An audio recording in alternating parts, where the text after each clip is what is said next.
오늘 하나님의 뜻대로 하는 근심이라는 제목으로 함께 하나님의 말씀을 나누기 원합니다. 오늘 한 가지 질문으로 설교를 시작하려고 합니다. 이 질문입니다. 요즘 여러분들의 마음은 어떻습니까? 요즘 여러분들의 마음은 어떻습니까? 영국에는 철의 여인이라고 불리는 마거릿 대처라는 영국 최초의 여자 수상이 있었습니다.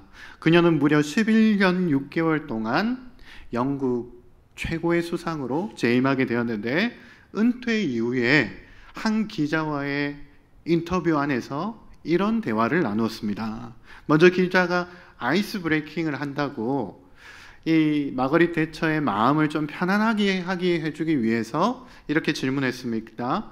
은퇴 이후에 요즘 마음이 어떻습니까? 라고 이렇게 물었습니다. 그러자 마거릿 대처는 정색을 하면서 이렇게 대답합니다. 왜 요즘 사람들은 제게 마음이 어떤지 묻는지 모르겠습니다. 중요한 것은 마음이 아니라 생각입니다. 어떤 마음을 갖고 사는 것보다 어떤 생각을 갖고 사는 게 더 중요합니다. 라고 이렇게 정색을 하며 대답했습니다. 마거릿 대처가 이렇게 말하는 이유가 있습니다. 그녀는 생각과 사람의 이성이 더 중요하다라고 생각한 이 이성주의의 시대의 사람이었습니다. 그런데 그가 은퇴할 때쯤에는 더 이상 이성주의 시대가 아니라 포스트 모더니즘 시대, 그러니까 감정주의 시대가 되어버린 거예요. 그래서 마음이 어떻냐라는 이 질문은 과거에는 그렇게 중요하지 않은 질문이었지만, 오늘날 사람들은 이 자신의 마음의 상태에 대해서, 또 다른 사람의 마음의 상태에 대해서 지대한 관심을 갖고 살아갑니다. 그리고 오늘날 우리 마음의 건강을 해치는 이 스트레스에 대한 관심이 너무나도 높은데요. 전문가들은 실제로 스트레스가 정신적인 건강을 해쳐서 우울증, 그리고 불안장애 등으로 이어질 뿐만 아니라 육체적인 질병, 특별히 심장질환과 관련된 이러한 육체적인 질병의 요인이 된다고 합니다. 세속적인 시각에서 보면 스트레스는 인생의 걸림돌에 불과합니다. 과거에 우리는 스트레스가 주어지는 환경 속에서 참고 인내하고 견뎌내는 것이 덕이라고 여겨졌던 그런 전통적인 사회에서 자랐지만, 그러나 이제 더 이상 사람들은 그렇게 생각하지 않습니다. 그저 스트레스를 줄여야 된다, 피해야 된다, 어떻게 해서든 스트레스를 관리하며 살아야 된다. 그러면서 심리학에서 가져온 온갖 이런 심리학적인 용어들로 스트레스를 관리하면 잘 극복할 수 있다라고 이렇게 이야기합니다. 재미있는 것은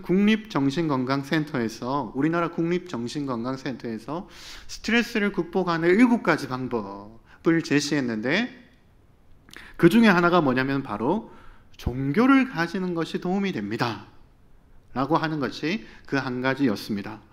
이 말을 거꾸로 생각해 보면, 오늘날 각 종교에서 말하는 종교의 존재 이유가 교리적인 목적이 아니라 바로 마음의 평안을 위해 존재하는 것으로 전락하고 말았다는 것입니다.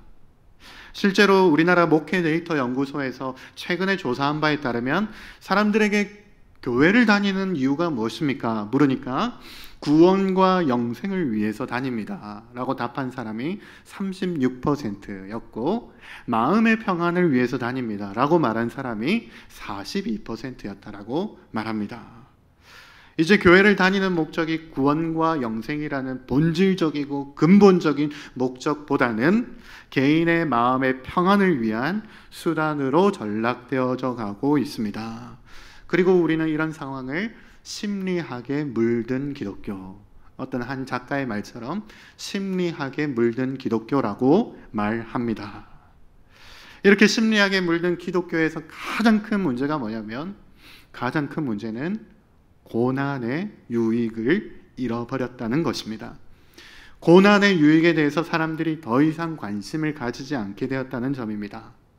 스트레스는 우리 인생의 걸림돌에 불과한 것이니까 세속적인 관점에서, 이런 관점에서 우리가 만나는 고난을 해석합니다. 더 이상 고난 중에서 인내하는 것을 견디지 못하고 그런 것에는 별로 관심이 점점 더 줄어들고 있습니다.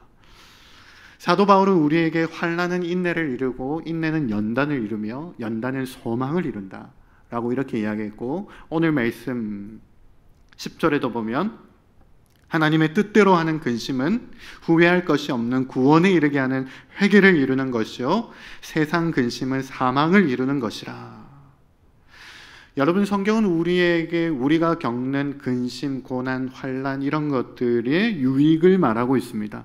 이것이 우리에게 실제로 유익할 뿐만 아니라 예수 그리스도께서 고난을 당하심으로, 환난을 겪으심으로 우리에게 구원의 길이 열리게 되었다. 그러니까 기독교의 출발점이 바로 고난이었다 라고 이렇게 말하고 있습니다.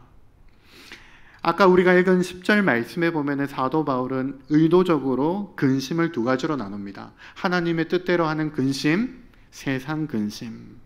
세상 근심은 사망이 우리에게 주는 그런 걱정, 염려, 불안을, 이런 사망을 이루지만, 그러나 하나님의 뜻대로 하는 근심은 해도 후회하지 않을 것인데, 왜냐하면 이것을 통해서 우리가 구원을 얻게 된다라고 말하고 있습니다.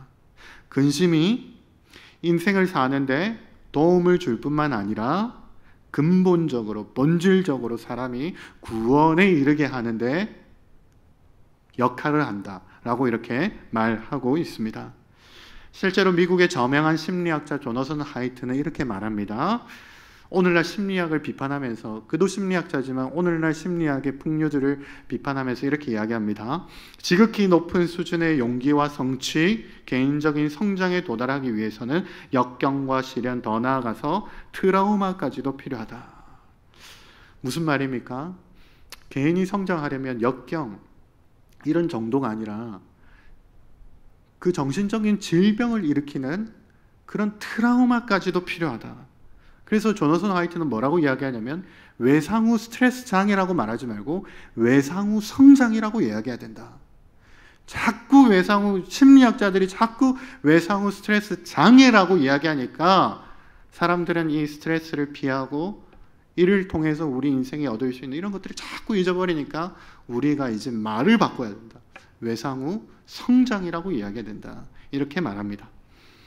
그러면 오늘 말씀을 통해서 하나님의 뜻대로 맞이하는 고난, 환난, 근심, 이것의 유익을 한번 생각해 보기 원하는데요. 첫 번째는 이런 것입니다. 근심의 유익이 다른 사람과의 관계를 회복한다는 것입니다. 고린도라는 도시는 당시 로마에서 중요한 항구 도시였습니다. 바울은 전략적으로 이곳을 선교 전략지로 삼기 위해서 사도행전 18장에 보시면은 이곳에 교회를 세우고 무려 1년 6개월 동안 이것에 머물면서 고린도 교인들을 양육했습니다. 그 후에 바울은 여러 도시들을 방문하는 중에 이 고린도 교회에 대해서 안 좋은 소식을 들은 거예요. 그가 얼마나 열심히 정성스럽게 고린도 교회를 세우고 양육했는데 이 고린도 교회가 안 좋은 소문이 들리니까 그의 마음이 너무너무 아픈 마음을 가지고 편지를 썼습니다. 그래서 이 고린도후서 앞에 쓴 고린도전서의 말씀을 보면은 최소 4가지의 문제가 있었습니다. 첫 번째는 분열의 문제, 두 번째는 성적인 문란, 세 번째는 우상에게 바친 음식의 문제, 네 번째는 부활이 없다고 말하는 문제. 다 각기 계파를 나누고 다 싸우는 문제였습니다. 이 문제를 해결하기 위해서 바울은 고린도전서를 기록했습니다. 그리고 적나라하게 그들의 문제를 지적하면서 그들 중에는 바울을 반대하는 사람들도 있었기 때문에 바울은 이 일로 고린도 교인들과의 관계가 끊어질까 봐 후회할 정도이다. 바울이 고린도전서를 쓰고 나서 후회할 정도이다 라고 이렇게 8절에 이렇게 고백합니다. 그러므로 내가 편지로 너희를 근심하게 한 것을 후회하였으나 지금은 후회하지 아니함은 그 편지가 너희로 잠시만 근심하게 한 줄을 알미라. 편지를 보내고 잠시 후회하기도 했지만 그런데 편지를 들고 간 이 디도가 다시 바울에게 돌아왔을 때 바울은 안심하게 되었습니다. 그 이유가 7절인데요. 그가 온 것뿐 아니요 오직 그가 너희에게서 받은 그 위로로 위로하고 너희의 사모함과 애통함과 나를 위하여 열심히 있는 것을 우리에게 보고함으로 나를 더욱 기쁘게 하였느니라. 디도는 고린도 교인들이 바울의 말을 잘 들었고 바울의 책망과 교훈을 잘 들었고 오히려 이 바울을 향한 사모함과 애통함과 간절함과 그리워하는 마음을 오히려 더 부를 듯하게 가지게 되었다라고 이렇게 보고하게 되었습니다. 그 바울이 얼마나 기뻤겠습니까? 우리 모두는 갈등 관계 속에서 큰 스트레스를 받으며 살아갑니다. 자녀와의 갈등, 부부 간의 갈등, 직장 상사와의, 직장 동료와의 갈등, 교회 안에서 교우들 간의 관계 안에서의 스트레스를 받으며 살아갑니다. 바울도 이 스트레스가 얼마나 극심했는지, 고린도 교우들과의 이 관계가 끊어질까, 이 스트레스가 얼마나 극심했는지 5절에 보면 그가 두려워했다. 이 두려워했다는 헬라어가 포보스인데, 포보스가 사도 바울이 로마서에서 딱 한 번 썼는데 그 두려움은 무엇이냐면은 하나님과의 관계가 단절되어지는 그 두려움. 지금 바울이 그 정도로 두려워했다는 거예요. 고린도 교인들을 얼마나 사모했는지, 그가 고린도 교인을 향해서 얼마나 애통한 마음을 가졌는지 이 편지를 쓰고 나서 자기가 두렵기까지 했는데 얼마나 두려웠냐면 하나님과의 관계가 끊어질 정도로 두려움을 느꼈다. 그렇게 힘든 시간을 보냈다라고 말씀하고 있습니다. 우리도 관계 안에서 얼마나 우리가 큰 근심을 겪으며 살아갑니까? 오늘이 추석 연휴의 마지막 날이니까 가족들 관계를 생각해 봅시다. 가족들 안에서 그동안 얼마나 옥신각신하면서 부모 자녀 간에 또 혹은 형제 간에 얼마나 많은 상처를 주고 받았는지 모르겠습니다.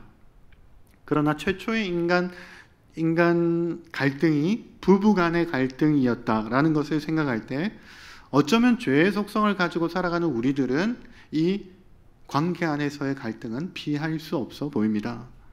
한 연구에 의하면 형제 자매가 어린 자녀들이 한 공간에서 있을 때 한 시간에 평균 3.5회 싸운다고 합니다. 시간으로 계산하면 평균적으로 시간당 10분을 싸우는데 하루 12시간을 이 형제들이 하루 12시간을 보내면 무려 하루에 평균 2시간을 싸운다고 합니다.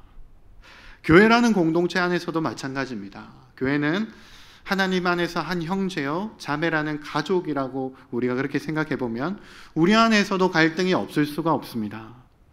그러나 로널드 레이건 대통령의 말처럼 평화는 갈등의 부재가 아니라 평화적인 방법으로 갈등을 다룰 수 있는 능력, 이것이 바로 평화죠. 평화는 갈등이 없는 게 아니라 평화는 갈등을 해결할 수 있는 능력, 이것을 가지는 것이 바로 평화죠. 여러분, 예수님은 우리에게 화평을 주셨습니다. 이 사실을 우리가 이 땅에 사는 동안 어떤 갈등도 겪지 않을 것이다, 이 말이 아닙니다. 예수 그리스도는 십자가를 통해서 위로는 하나님과의 관계를 막힌담을 하셨고 옆으로는 우리 형제 자매들 간의 모든 막힌담을 허무셨습니다. 이방인이나 유대인이나 모두가 다 하나님 안에서 한 형제요 자매라는 이런 길을 열어주셨습니다. 그러나 이것은 어떤 갈등도 겪지 않게 하신다라는 뜻이 아닙니다. 이 땅에서 사는 동안 우리는 갈등 속에서 오히려 성장하며 그 갈등을 평화적으로 다룰 수 있는 그 능력을 우리가 얻게 되었다. 우리가 평화를 가졌다는 것은 무엇이냐면은 평화적으로 해결할 수 있는 능력을 가지게 되었다라는 뜻입니다. 바울은 고린도전서를 통해서 고린도 교인들의 잘못을 적나라하게 지적했습니다. 잘못을 지적하는데 좋아하는 사람 없습니다. 더군다나 고린도 교인들 중에는 바울을 반대하는 사람들도 있었습니다. 그래서 바울은 그들을 근심하게 한 것으로 인해서 후회하는 마음이 들었습니다. 그러나 바울은 담대하게 잘못을 지적하면서도 겸손하게 예수 그리스도의 복음을 전했습니다. 변명하지 않았습니다.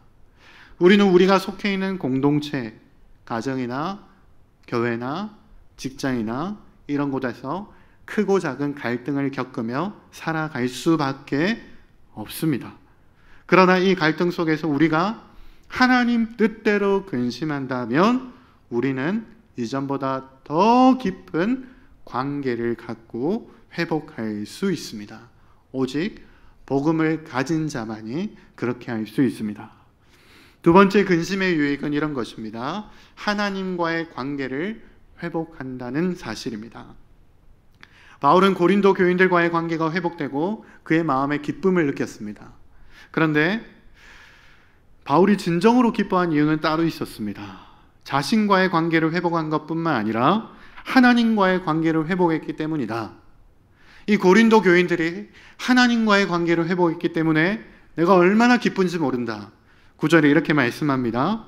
내가 지금 기뻐함은 너희로 근심하게 한 까닭이 아니요 도리어 너희가 근심함으로 회개함에 이른 까닭이라.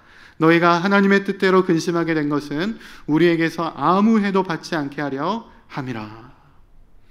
바울은 고린도 교인들이 자기 자신과 잘 지내게 되는 것, 이것으로 인해서 기뻐하지만 더 기뻐하는 이유는 무엇이냐면은, 아니 자기가 이 편지를 써서 자기가 고린도 교인들과의 관계가 끊어지더라도 이것만은 회복돼야 되겠는데, 그것이 무엇이냐면은 바로 교인들이 하나님과의 관계를 회복하는 것이었습니다. 그리고 결과적으로 고린도 교인들은 이 바울의 편지를 보고 하나님 뜻 안에서 고민하며 근심했으며 그동안 자신들의 행동을 돌아보게 되었습니다. 그리고 회개함으로 하나님 앞에서 바르게 서게 되었습니다. 다른 사람을 판단하던 손길이 자기 자신을 향해 돌이켜 회개함으로 구원에 이르는 열매를 맺게 되었습니다. 오늘날 사람들은 정의라는 단어에 지대한 관심을 갖고 살아갑니다. 정의란 무엇인가? 마이클 샌델의 책, 이 책이 우리나라에 한때 오랜 기간 동안 베스트셀러가 되었는데요. 오늘날 사람들은 각자가 가진 정의가 있습니다. 문제는 그 정의를 가지고 다른 사람을 판단하고 편가르기를 하고 극심한 양극화의 사회가 찢겨지고 있는 현상입니다. 일본의 한 뇌과학자는 이것을 정의 중독이다. 사람의 뇌는 다른 사람을 판단할 때 희열을 느끼는데, 카타르시스를 느끼는데, 오늘날 사람들은 이것에 중독되어져 있다라고 이렇게 말합니다. 고린도 교회 성도들은 당시 다른 사람들이 보기에 겉으로 보면 대단한 교회였습니다. 많은 은사를 받아가지고 예배 중에 많은 다양한 은사들이 발휘되어져서 한 번 예배를 드리면 끝나지 않을 정도로 많은 축복을 받은 교회였습니다. 그런데 하나님을 위한 나의 열심이 지나쳐서 나와 다른 사람을 판단하고 편가르기를 하고 찢겨지는 그런 일들이 일어나게 되었습니다. 하나님을 위한 나의 열심 때문입니다. 우리는 지금 변화의 시기를 맞이하고 있습니다. 새 예배당 건축, 후임 목사 청빙, 중요한 변화의 시기입니다. 이때 우리가 조심해야 할 것이 있습니다. 나의 열심입니다. 한 번은 예수님께서 마리아와 마르다 집에 방문했을 때의 일입니다. 당시 문화에서 손님 대접은 집안의 가장 큰 행사였기 때문에 마르다는 최선을 다해서 예수님을 영접하기 위해서, 맞이하기 위해서 분주하게 그렇게 일을 했습니다. 그런데 그의 동생 마리아는 이상하게도 언니 마르다를 도와줄 생각은 하지 않고 예수님 발치 앞에서 예수님의 말씀을 듣기를 청하였습니다. 이에 화가 난 마르다는 예수님께 따졌지만 예수님은 도리어 마리아의 편을 드셨습니다. 마르다는 예수님을 위한 자신의 열심으로 마리아를 지적했습니다. 그러나 예수님은 오히려 마르다를 꾸짖으시면서 마리아를 두라고 말씀하십니다. 정말로 중요한 것은 예수님과의 관계입니다. 바울이 고린도 전서를 쓰고 기뻐한 까닭은 고린도 교인들이 열심이 없어서가 아니에요. 고린도 교인들이 마음이 식어서가 아니에요. 고린도 교인들은 누구보다 열심히 했습니다. 그런데 하나님을 위한 나의 열심 때문에 편가르기를 하고 찢겨져 나가는 그 교회를 향해서 지적하였습니다. 그리고 그들은 하나님을 위한 자신의 열심이 아니라 하나님을 향한 열심으로 회개하고 돌이켜 하나님과의 관계를 회복하게 되었습니다. 여러분, 하나님께서 우리에게 환난과 고난을 주시는 목적이 있습니다. 그것은 하나님과의 관계 회복입니다. 말씀을 맺기 원합니다. 소비주의 시대가 되면서 우리가 가장 경계해야 되는 자세가 있습니다. 바로 영적 소비자의 자세입니다. 영적 소비자는 자신이 시간과 재정을 들인 만큼 자기 마음의 위로와 평안을 얻기 원하는 자세입니다. 그래서 영적 소비자는 신앙 안에서 생기는 어떤 갈등이나 근심이나 어려움을 직면하려고 하지 않습니다. 세상 말로 하자면은 그냥 적당히 믿는 거예요. 그러나 믿음의 주여 우리를 온전케 하시는 예수님, 그분은 우리를 적당히 여기시지 않으셨습니다. 그분은 모든 영광을 잃으심으로 우리에게 영광으로 옷 입혀 주셨습니다. 또 그분은 십자가에서 하나님과의 관계가 잠시지만 완전히 단절되심으로 우리가 은혜의 보좌 앞에 담대하게 나아갈 길을 열어주셨습니다. 예수님께서 십자가에 갇히시고 못 박히심으로 우리 모두는 자유를 얻게 되었습니다. 그리고 예수님은 놀랍게도 우리에게 누구든지 나를 따르려거든 제 십자가를 지고 나를 따르라. 예수님 자신이 십자가에서 고난을 다 받으셨기 때문에 십자가를 치우신 것이 아니라 오히려 우리도 그 고난에 동참함으로 그 영광에 참여하게 하셨습니다. 오늘 바울의 표현대로 하자면 하나님의 뜻대로 하는 근심을 통해서 환난은 인내는 연단은 소망을 이루는 이런 것을 위해서 우리에게 하나님은 근심하게 하십니다. 그러면 적용을 위해서 여러분들에게 이렇게 묻고 싶습니다. 세상은 전부 다 우리의 마음에 관심을 가져야 된다. 내 마음이 평안하면 그만이지 라고 이렇게 말하지만 오늘 말씀은 이렇게 묻고 있습니다. 요즘 나는 어떤 근심을 갖고 살아갑니까? 하나님의 뜻대로 하는 근심입니까? 아니면 세상의 근심입니까? 나는 근심을 통해 하나님께 가까이 나아가고 있습니까? 아니면 하나님으로부터 멀어지고 있습니까? 혹시 내가 외면하고 있는 근심은 없습니까? 내가 외면함으로 회복되고 있지 않는 관계는 없습니까? 사랑하는 성도 여러분, 오늘 이 적용 질문 앞에서 자신을 정직하게 돌아보고 하나님께로 더 가까이 나아가시는 저와 여러분들이 되시기를 예수님의 이름으로 축복합니다. 이 시간 우리 찬양